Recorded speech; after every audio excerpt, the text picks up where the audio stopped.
Like level up, travel, go out the country, become successful, for, you know, use all the pain and turn it into a blessing. Turn it into a blessing and build yourself up. You know, don't let yourself go. Work out, go to the gym, eat healthy, you know, take care of yourself, take care of your skin, take care of your hair, take care of your nails. Just do everything that you're supposed to do to love yourself, you know, and make sure, but most importantly, like, take care of your heart.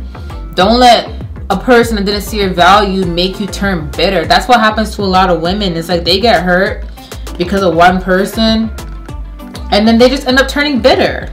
They end up turning bitter, and it's like they end up turning cold, you know. And if a man is gonna come back in your life, like, let him just prove himself to you. Don't just be busting it open. Like, don't be busting it open, good wop or not. Like, let the man prove himself to you. So now I have this